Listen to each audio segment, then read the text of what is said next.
But I want to say that I think therapy is a sort of resource that is available for everyone. And I think it's a lot of misconceptions around therapy regarding to like mental health conditions, because you don't really have to be diagnosed with depression, you don't have to be diagnosed with anxiety, you don't have to be diagnosed with any other mental health condition just to go to therapy. I think everybody struggles equally with sort of bad experiences that can make you feel like crap. I understand that some people go through a lot of trauma in their childhood and their adulthood, trauma in general. And that also doesn't mean, just because you have some sort of trauma doesn't mean that you have depression, doesn't mean that you have anxiety, etc. Anxiety can make you overthink to the point where you can lead yourself into an anxiety attack, which anxiety attacks are, of course, inherently a very scary thing to go through. I have been through many throughout my life, and it's very scary and it can be very troubling. But at the same time, just because you overthink things and just because you have anxiety attacks doesn't mean that you're a crazy person, doesn't mean that you are abnormal or a freak. It just means that your brain functions a little differently from everybody else, and that is okay. And you can learn to cope with that, you can learn to embrace that, and because that's just who you are, that's just a part of you. And of course, anxiety isn't like freaking sunshine and rainbows or any mental health condition. Yeah, my motto is educate yourself and before you wreck yourself. No, actually, it's more like education is elevation. And educate yourself before you wreck yourself. Both of them, powerful statements. Do that. Because really, the sort of stigma that is created only is created from ignorance and not knowing about mental health conditions, not knowing about anything that is stigmatized. And for a fact, like people who are racist, for example, probably don't hang around a lot of people of color and probably have grown up with parents who have taught them to have those sort of notions. And I think that's just based off of ignorance rather than doing your own research, rather than meeting people.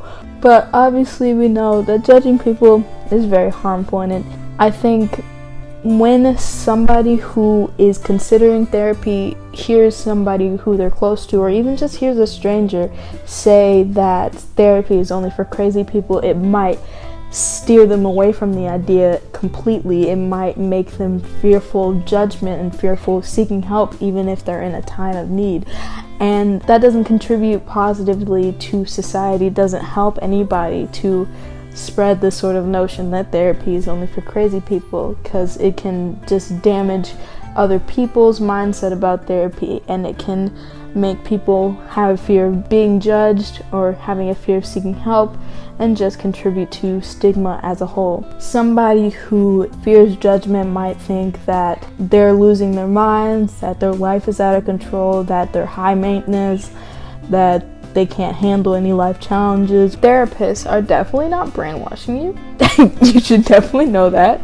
I think instead of brainwashing you, and I'm speaking primarily from my own experience here, of course there's going to be different experiences with everyone, but this is what a good therapist should do.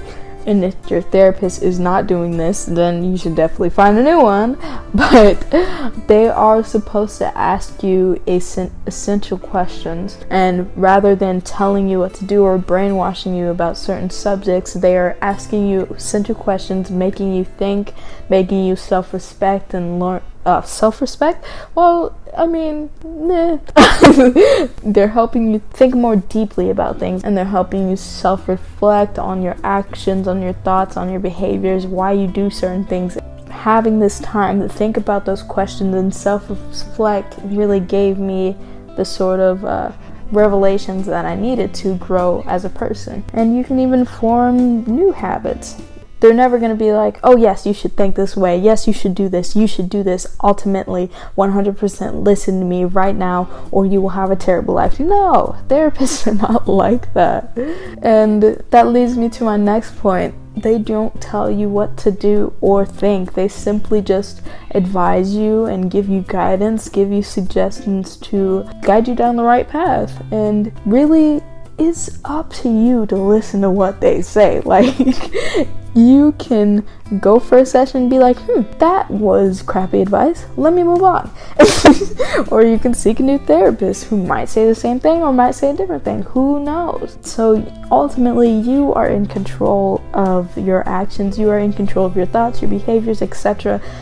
Supportive therapy helps patients deal with their issues related to mental health, which in turn will affect the rest of their lives. So that being said, they will help you develop your own resources instead of giving you resources. So if you think, oh, they're just going to tell me what to do, then they're going to force their beliefs on me, then maybe seek supportive therapy instead, when it's focused mainly on you establishing your own resources. If you find a therapist with unruly practices, you should definitely abort mission. Abort mission right now. Click the red freaking button and abort mission. You gotta go. Because I admit there are therapists like that. I had a therapist in the past who was just an absolutely unprofessional person, tried to be buddy-buddied with me, tried to state their own opinions, and that was not working out for me. So I had to go and get a new one. I visited her for one session in my life, and I was like, nah, this ain't for me. Bad. Because I do hear a lot of stories from my friends or just strangers in general talking about how they seeked a horrible therapist, and that just led them to think that therapy isn't right for them. I think you should at least give it another try before you make your conclusion and ban therapy from the rest of your life. But again, that's only a suggestion. Take what you want away from this episode, throw away the rest. Like I said earlier. But I can understand how people can think that simply talking about your problems doesn't help, because a lot of people are very, very, very afraid to be vulnerable, and a lot of people think that talking about your problems will make you weak. A lot of people think that talking about your problems instead of creating certain solutions, if they're more solution focused or more of an independent person, I can understand why they would think that simply talking about your problems doesn't help. So I'm here to say my opinion on that, because everybody has their opinions. I do respect that opinion. But in my opinion, therapy can be really relieving. And I'm not just saying that because I have a great therapist and I have a great therapy life. But not to brag, that sounded really, really, really gross. Like, it sounded like I was bragging there. I'm sorry.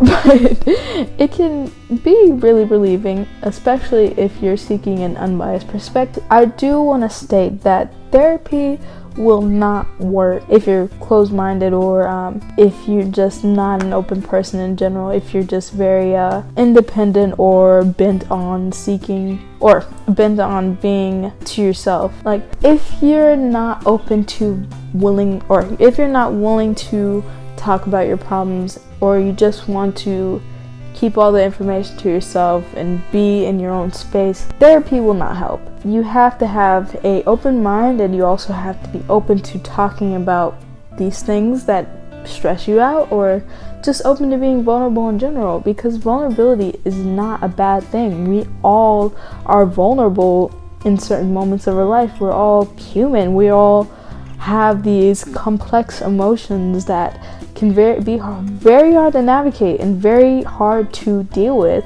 And I do want to make a bit of a disclaimer here. Finding the right therapist is basically like a dating game. Like, you're trying to date your therapist to find the best one.